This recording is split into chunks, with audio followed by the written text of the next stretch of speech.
Hola, muy buenos días. Espero se encuentren todos muy bien. En la clase de hoy vamos a hablar sobre signos vitales.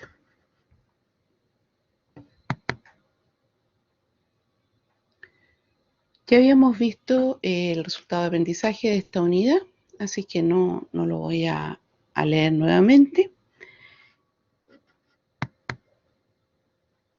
Y vamos a recordar que estábamos viendo dentro de esta unidad la historia clínica, habíamos visto anamnesis y estábamos viendo el examen físico general. En el examen físico general ya habíamos visto los siguientes ítems, que es posición en cama o decúbito, habíamos visto los diferentes tipos de marcha o ambulación, la fase y expresión de la fisonomía, habíamos conversado acerca de psiquis o estado de conciencia, también habíamos hablado un poco acerca de constitución y estado nutritivo, sobre piel y fanerios y sistema linfático. Y hoy día vamos a hablar sobre pulso arterial y venoso, presión arterial, respiración y temperatura. ¿Qué son los signos vitales? Los signos vitales son parámetros clínicos que reflejan el estado fisiológico del organismo y nos proporcionan ciertos datos que nos permiten evaluar el estado homeostático del individuo.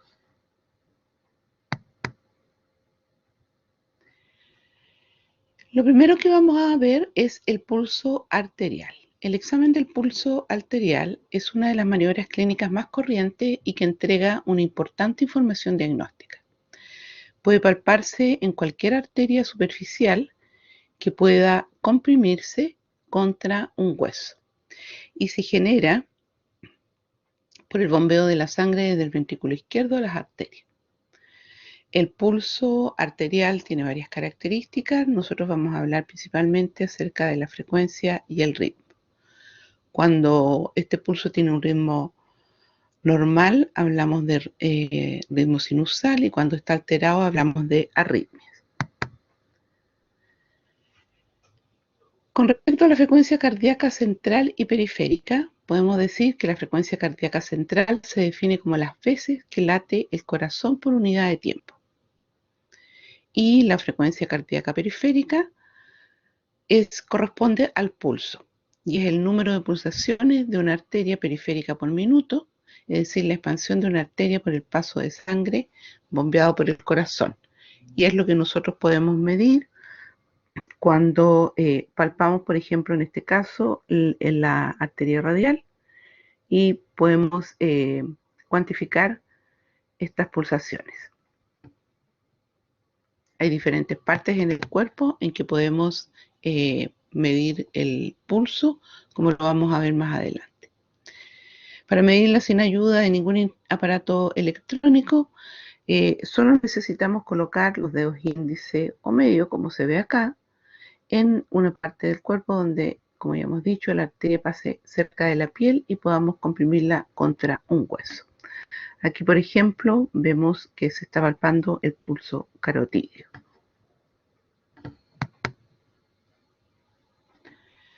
¿Dónde más podemos medir esta frecuencia cardíaca? Bueno, ya dijimos el pulso carotídeo, podemos palparlo en la sien, el pulso temporal, en la parte interna del brazo, donde podemos medir el pulso humeral o braquial. Ya vimos en la muñeca, pulso radial, en la parte interna del codo, que hablamos de pulso cubital, en la ingle, y hablamos de pulso femoral, y en la cara posterior de las rodillas, hablamos de pulsos popliteos, en el dorso del pie, que hablamos de pulso pedio, y en el canal retromalleolar tibial interno, donde se mide el pulso tibial posterior.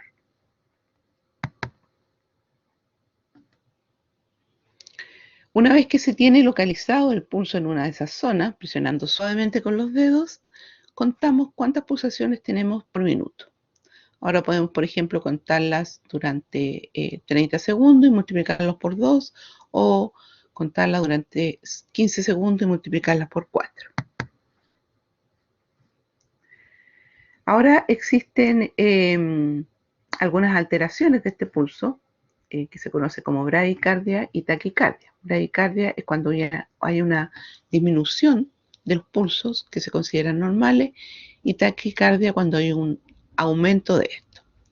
Ahora se describe como rango normal entre 60 a 90 pulsaciones por minuto para un adulto que está en reposo. Los parámetros van cambiando según el ciclo vital de la persona y también según la actividad física que realice, si es sedentario o es un deportista entrenado que normalmente tiene más pulsaciones. El recién nacido tiene aproximadamente 130 a 140 pulsaciones por minuto. En los niños podemos tener entre 80 a 100 pulsaciones por minuto y en los adultos jóvenes, digamos, entre 60 y 100 pulsaciones por minuto y en los adultos mayores 60 o menos de 60 pulsaciones por minuto. Va disminuyendo con la edad.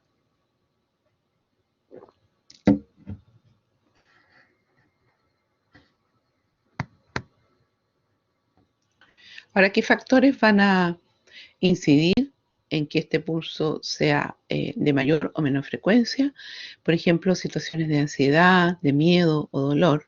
Entonces, es absolutamente comprensible que un paciente que asiste a la consulta dental tenga un aumento de las pulsaciones porque generalmente llegan con un poquito de miedo, con ansiedad o también pueden llegar con algún dolor. En caso de algunas cardiopatías, también en alteraciones del estado nutricional, por ejemplo, pacientes que están desnutridos o pacientes con obesidad, y también en estados febriles. La fiebre produce un aumento de las pulsaciones. Y como ya lo dije anteriormente, también en los deportistas que están entrenados, ellos tienen una mayor cantidad de pulsaciones. El pulso venoso o yugular corresponde a las oscilaciones del extremo superior de la columna venosa en la yugular interna. Y esto se puede apreciar a través de la piel que la recubre. Refleja los cambios de presión de la aurícula derecha.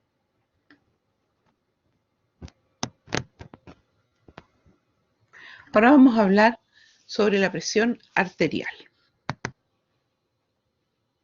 ¿Y qué es la presión arterial? La presión arterial es la presión que ejerce la sangre contra las paredes de las arterias. Y tenemos la presión sistólica y la presión diastólica. La presión sistólica es la fase de contracción del corazón en la cual aumenta la presión arterial. Y es lo que nosotros medimos es el valor máximo de la presión arterial en sístole. La presión diastólica es el mínimo valor de la presión arterial en diástole y es la fase en la que el corazón se relaja y la presión arterial disminuye.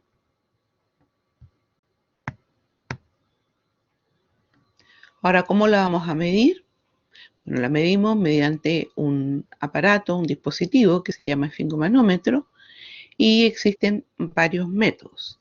Uno es el método palpatorio, donde vamos a usar este esfingomanómetro que tiene un manguito que se ajusta al brazo del paciente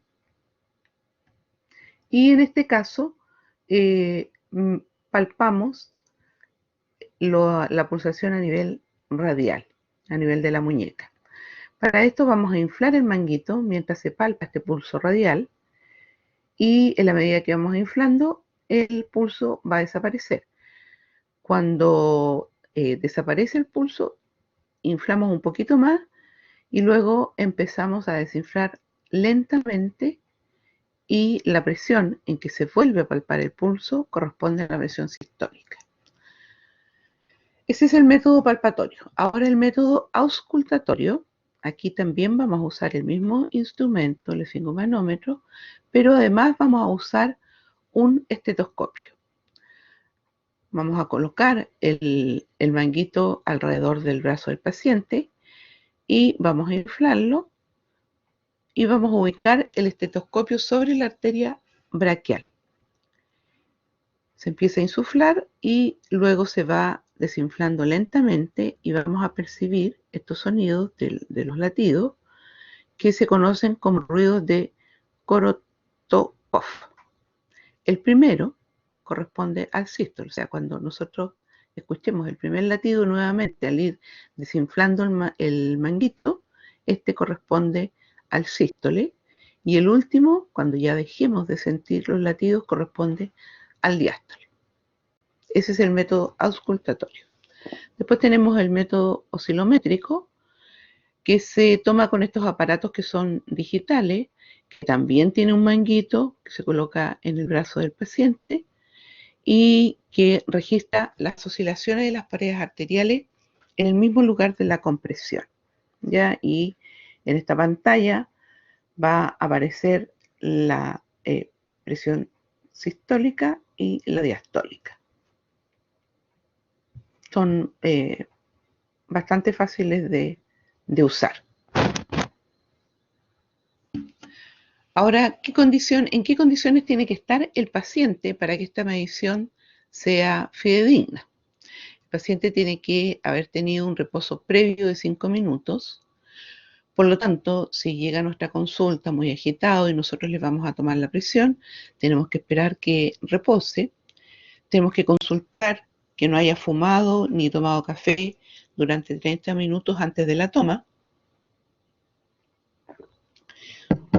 que tenga la vejiga vacía, que el aparato esté de frente y bien apoyado, el manguito a la altura del corazón, el brazo descubierto, que no hable ni se mueva y que esté relajado.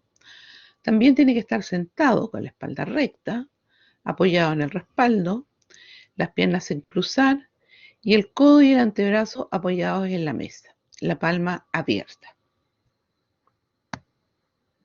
Eso nos va a permitir hacer un buen registro de nuestra presión. Y acá tenemos un esfingomanómetro que es con columna de mercurio, que es uno de los más precisos, que no se usa tanto por el riesgo a que esto se rompa y se derrame el mercurio con la contaminación que ello significa, pero es uno de los más seguros. También tiene un brazalete o manguito, ¿ya? Todos tienen esta perita donde se insufla el aire, esta tuerquita se cierra para empezar a insuflar, y en el caso de este columna de mercurio vamos a insuflar hasta 30 milímetros aproximadamente desde que se deja de sentir el pulso, y después vamos a empezar a soltar el aire lentamente. Ponemos el estetoscopio un poco por debajo de donde pusimos el manguito va puesto justo en el pliegue del brazo, y vamos a empezar a escuchar, cuando escuchemos el primer latido, esa es la presión sistólica, y cuando ya dejemos de escucharlo, esa es la presión diastólica. Ese es el esfingomanómetro de columna de mercurio. Ahora, ¿cuándo hablamos de hipotensión e hipertensión? Bueno, se habla de presión arterial óptima cuando es menor a 120 y con una diastólica menor a 80. Se habla de presión normal cuando los rangos van entre 120, 129 con 80-84 para la diastólica. Normal alta se considera entre los 130, 139 y 85 a 89 para la diastólica. Sobre 140 ya empezamos a hablar de una hipertensión de grado 1 o leve, con una diastólica entre 90 a 99. Ya cuando estamos en los rangos de 160 a 170 estamos hablando de una hipertensión grado 2 o moderada, y la diastólica aquí puede llegar a valores de 100 a 109. Y el grado 3, que ya es considerado una crisis hipertensiva, que ya es una urgencia médica, aquí el paciente debiera asistir a un centro asistencial para que le controle la presión. Cuando es mayor o igual a 180, la sistólica y la diastólica mayor o igual a 110. Esos son los parámetros según el MinSal. Ahora, según la clasificación de la Asociación Americana del Corazón, hay una diferencia, ¿ya? Donde la presión normal se considera menor a 120 con 80 y ya se considera elevada 120 con 129 y mayor de 80. Bueno, en ambos casos se recomienda educación del paciente, un chequeo anual en el caso de la presión normal, sobre todo ya después de cuando las personas ya son más adultas. Y en el caso de la tensión elevada, cambios en el estilo de vida. Esto implica cambios en la alimentación, eliminación de la sal, aumento del ejercicio, etc. Y un seguimiento de 3 a 6 meses. Ya se habla de hipertensión grado 1 cuando tenemos 130 a 139 de presión sistólica y sobre 80-89 de diastólica. Aquí ya, además de los cambios en el estilo de vida, se empieza a tratar farmacológicamente y hay que hacer un seguimiento mensual hasta lograr el control de la presión. La hipertensión grado 2, mayor de 140, con más de 90 de diastólica. Y bueno, siempre el cambio de vida tiene que estar involucrado, especialmente la dieta, sal, café y todas aquellas cosas que aumentan la presión arterial, disminuir el estrés, la parte farmacológica y un seguimiento mensual hasta el control de la presión. Bueno, y la crisis hipertensiva que, al igual que en lo anterior, se considera sobre 180 con 120 de diastólica y que es una urgencia y emergencia médica. Bueno, acá tenemos la clasificación de la Sociedad Europea de Presión Arterial, que es muy similar a la que manejamos nosotros. O sea, básicamente es cuando uno ya tiene sobre 120 tiene que empezar a preocuparse y realizar cambios en sus estilos de vida y si es necesario consultar un médico.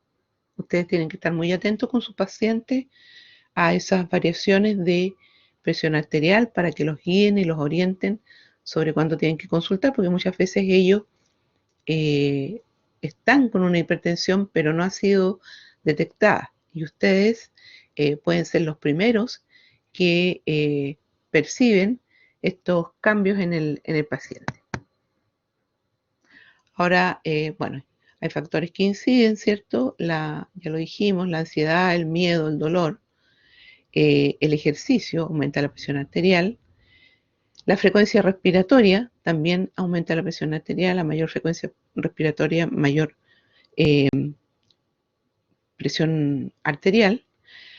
Los estilos de vida que son poco saludables, como por ejemplo el tabaco, la contaminación, el estrés, por ejemplo, el estrés del lugar de trabajo podría ser una causa, etcétera. O el tipo de trabajo también puede aumentar la presión arterial. Ahora vamos a hablar de otro signo vital que es la respiración. La respiración es un proceso involuntario y automático mediante el cual se extrae el oxígeno del aire inspirado y se expulsan los gases de desecho con el aire expirado. ¿Y qué es lo que podemos medir nosotros? Podemos medir la frecuencia respiratoria. ¿Y qué es la frecuencia respiratoria? Es el número de veces que una persona respira por minuto. Y este ciclo respiratorio comprende una fase de inspiración, que es donde se capta el aire, y otra de expiración. Ahora, ¿cómo lo vamos a medir?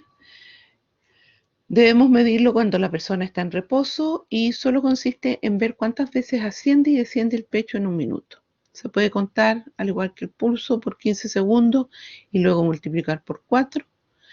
Siempre tenemos que fijarnos que el paciente esté con una respiración rítmica irregular, no cuando está agitado, porque ahí nos va a variar y bueno, claramente vamos a tener una alteración de la respiración. Se recomienda medirla mientras se toma el pulso para que el paciente no se sienta observado y vaya a acelerar involuntariamente su respiración. ¿Y qué alteraciones podemos encontrar? Podemos encontrar una bradipnea, que es una disminución de la frecuencia respiratoria, o una taquipnea, que es un aumento de la frecuencia respiratoria. Ahora, ¿qué podemos hacer cuando nos encontramos ante un caso de bradipnea severa? Suministrar de manera urgente oxígeno y posteriormente tratar la enfermedad de base si es que la hubiera. ¿Qué enfermedades, por ejemplo, pueden causar bradipnea? El enfisema pulmonar avanzado, una acidosis metabólica, urémica o diabética, algunas drogas opiáceas, por ejemplo, o pacientes que hayan tomado una sobredosis de eh, drogas sedantes como los benzodiazepínicos. La taquipnea, aquí hay que tratar la patología o problema de base que está generando la alteración. Y esta puede ser causada por procesos pleuropulmonares agudos, por insuficiencia cardíaca izquierda. Como dijimos anteriormente, la fiebre produce un aumento de la respiración, de la frecuencia respiratoria, la anemia y también otras situaciones como el ejercicio y emociones muy fuertes.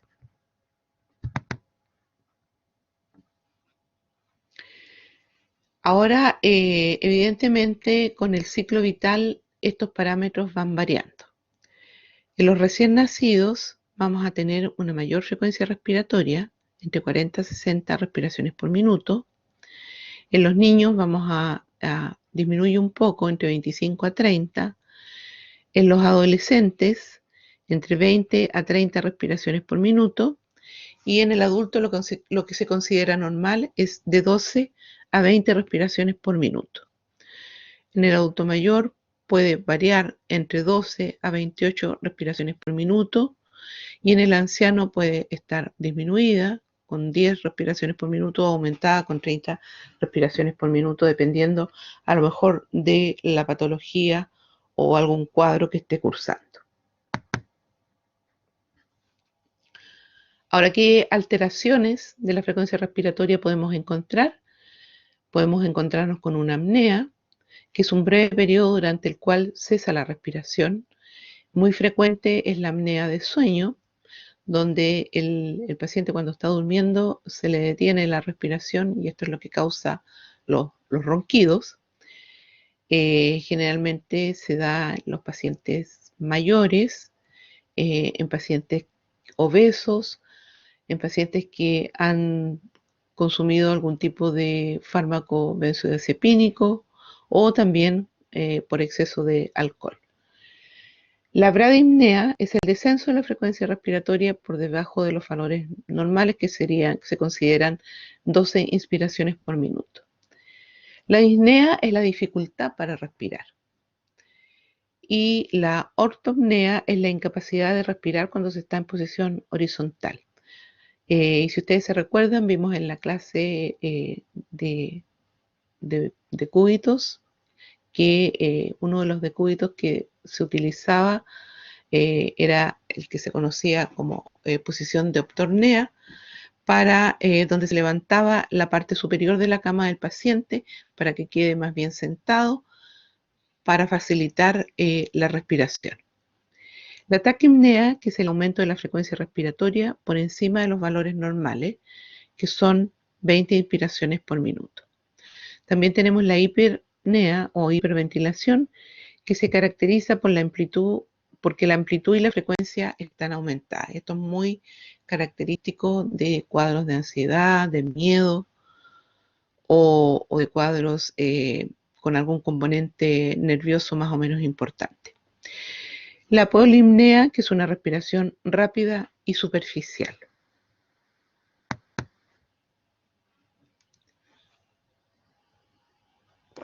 Ahora vamos a hablar acerca de la temperatura corporal. ¿Qué es la temperatura corporal? Es el grado de calor mantenido en el cuerpo por el equilibrio entre la termogénesis y la termolisis. ¿Cómo la vamos a medir? La temperatura se registra con termómetros que pueden ser de mercurio o de tipo electrónico. Ahora con la pandemia ha surgido una gran variedad de termómetros, de modelos, porque en todos los lugares públicos tiene que haber un termómetro, medir la temperatura de las personas. Los sitios más usados para su medición son en boca, donde el termómetro se tiene que colocar bajo la lengua, en las axilas, los pliegues inguinales, la ampolla rectal.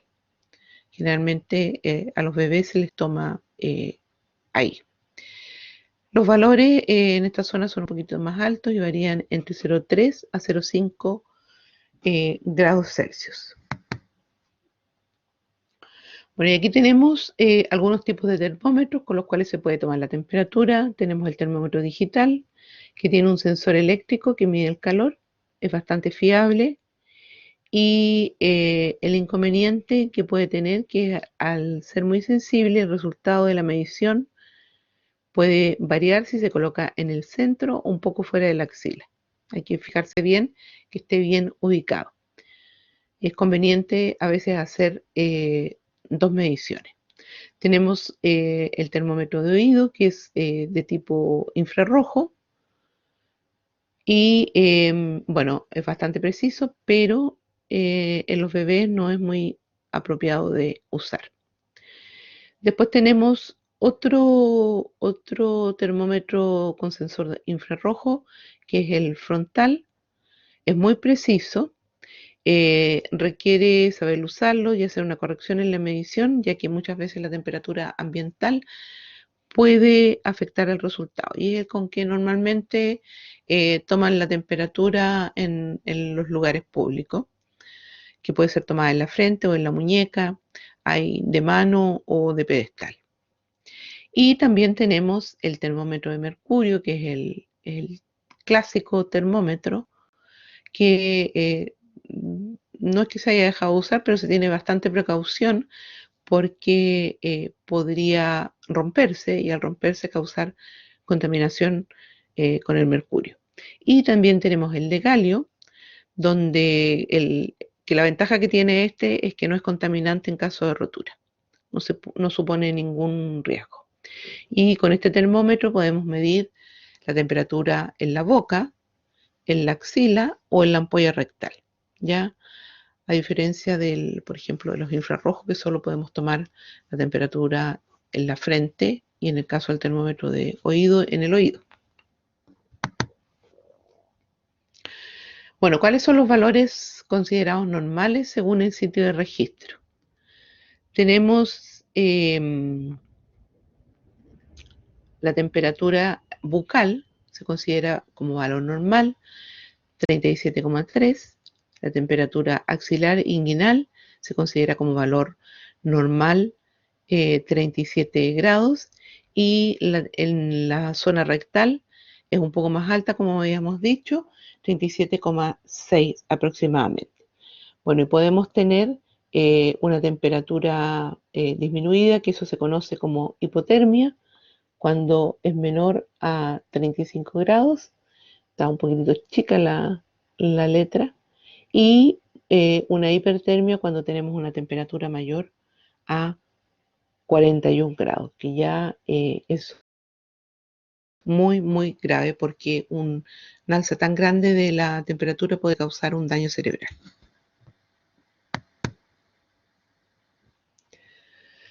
Bueno, y cuando hablamos de estado febril, cuando tenemos una temperatura sobre 38 grados y vamos a tener aquí malestar general, el paciente se va a sentir mal, va a sentir dolor de cuerpo, va a sentir dolor de cabeza, va a tener la piel caliente, vamos a tener la típica fase febril que comentamos en la clase anterior, con los ojos brillosos, las mejillas eritematosas, va a haber un aumento de la frecuencia cardíaca, un aumento de la frecuencia respiratoria y sudoración. Ahora, ¿qué factores inciden en la temperatura? Bueno, la edad.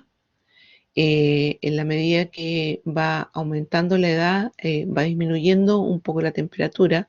Los adultos mayores son más heladitos, tienen temperatura más baja. Hay algunas situaciones en que la temperatura aumenta, que es el embarazo y el síndrome premenstrual, por una mayor secreción de la hormona progesterona que produce este aumento de la temperatura corporal. Que no es que el paciente tenga fiebre, sino sencillamente hay un ligero aumento de la temperatura corporal. También la actividad muscular o el ejercicio, digamos, y la hora del día. En la tarde normalmente la temperatura está un poquito más elevada que en las mañanas. Y en el caso de fiebre, es muy característico que en la noche el paciente le aumente mucho la temperatura al cuadro febril y en la mañana amanezca un poco más normal. Ahora, ¿cómo podemos regularlo? Podemos regularlo mejorando las condiciones físicas, ambientales, digamos. Poner al paciente en un lugar termoneutral donde no haga ni mucho frío ni mucho calor y colocar compresas húmedas en pliegues corporales. Por ejemplo, en el cuello, en las axilas y en la ingle. O también podemos usar medidas farmacológicas como el uso de analgésicos antipiréticos como la dipirona, el paracetamol, que son antipiréticos, o también podemos usar un ibuprofeno, un diclofenaco, que son más bien antiinflamatorios, pero también tienen un grado de antipirético. Ahora vamos a hablar del edema, que no es un signo vital, claramente, pero sí es una característica de algunas patologías y por eso lo hemos incluido aquí. Y como definición, podemos decir que es la acumulación anormal de agua y sal en los tejidos, ¿ya?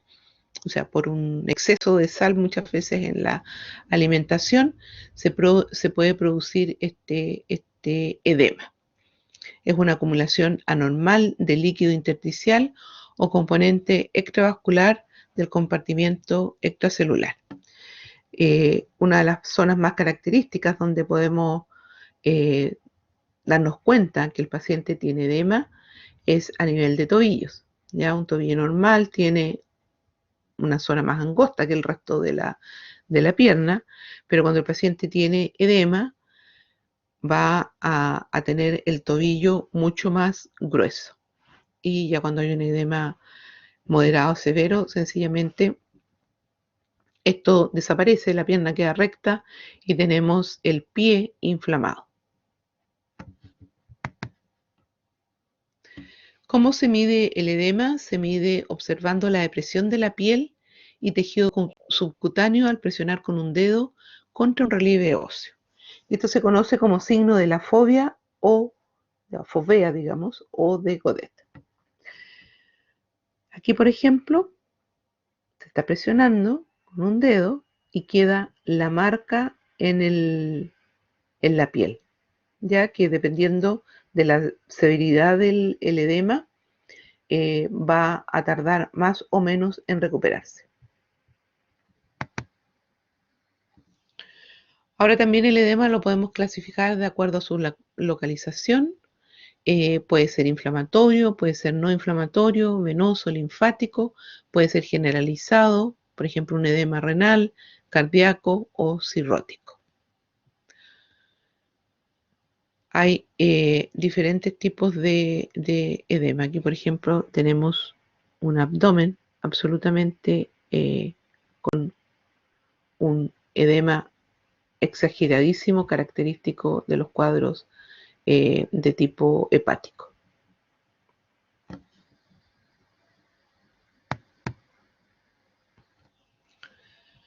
Y de acuerdo a su severidad, los vamos a clasificar en grado 1, grado 2, grado 3 y grado 4. ¿Cómo hacemos esta clasificación? Bueno, con una depresión leve, cuando nosotros cargamos con nuestro dedo la piel, hay una depresión leve y rápidamente vuelve a su posición original. Cuando es grado 2, la depresión es de aproximadamente 4 milímetros y demora en volver a su posición original aproximadamente 10 segundos. Grado 3, cuando la depresión es de aproximadamente, la piel se hunde aproximadamente 6 milímetros y tarda aproximadamente 1 minuto en volver a su posición normal. Y grado 4, que ya estaríamos hablando de un edema severo, cuando la depresión es de aproximadamente 1 centímetro y demora aproximadamente 5 minutos en volver a su posición normal. O sea, aquí ya estamos hablando de un edema severo. Bueno, hay diferentes maneras de tratar los edemas dependiendo de la causa.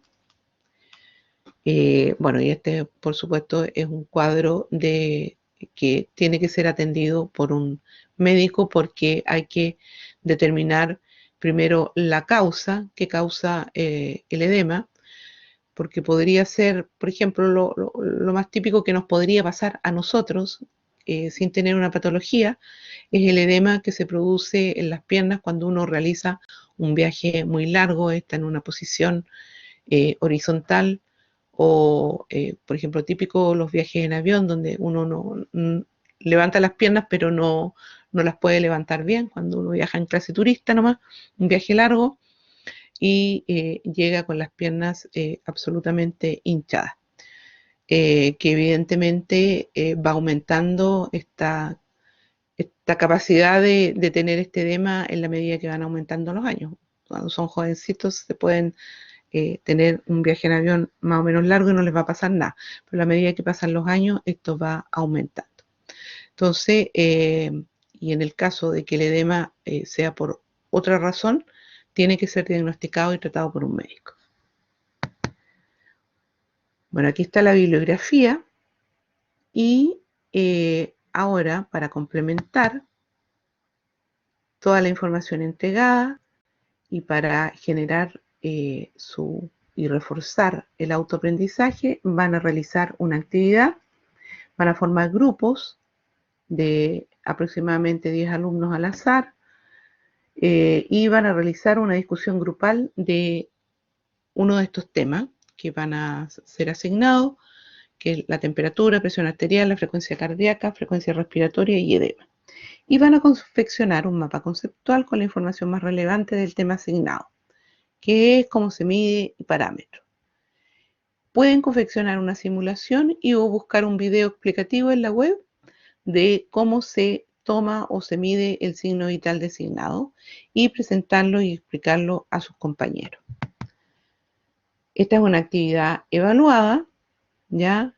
Y tiene esta pauta de cotejo, donde ustedes tienen que cumplir los siguientes parámetros, que es demostrar un dominio de los tópicos al realizar la sesión teórica, participar activamente en la discusión grupal, confeccionar el mapa conceptual con toda la información solicitada, realizar una búsqueda o representación gráfica o un video de su tema y presentar todo lo requerido a sus compañeros y entregar el material dentro de los tiempos establecidos. Bueno, les deseo mucho éxito en esta actividad y nos veremos en una próxima clase. Que estén muy bien.